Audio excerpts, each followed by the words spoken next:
Salam əziz və dəyərli dostlar, gününüz xeyirli, uğurlu, ruzi bərəkətli olsun. İndiyə qədər siz heç düşünmüsünüzmü ki, əlvan metallar adi metallardan niyə bahadır? Çünki əlvan metallar məhdud saydadır. Məhdud sayda olmaqları onların daha da qiymətli olmağına səbəb yaradır, münbit bir şərait yaradır. İndi siz düşünün, sizdə ümumiyyətlə sayılı şəkildə deyil, bir dənədir. Bir dənə səndən var, ikinci səndən yoxdur.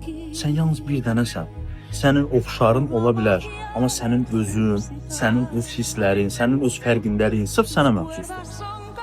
Qızıla bu qədər qiymət veririk, brilyanta bu qədər qiymət veririk və yaxud da əlvan metallara bu qədər qiymət veririk. Bəs özümüzə, özümüz dünyada bir dənəyik, bizdən sayılı deyil, bizdən yalnız bir dənədir.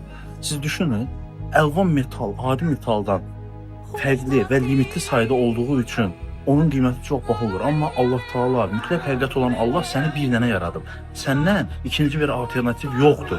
Sən düşün, sənin qiymətin, sənin dəyərin nə qədər böyükdür. Bunu düşündüyün zaman, bunun fərqində olduğun zaman inan mənə ki, çox ucalara qalxacaqsan. Sağlıqlı qalın mənim əzizlərim. Sizləri sevirəm mən.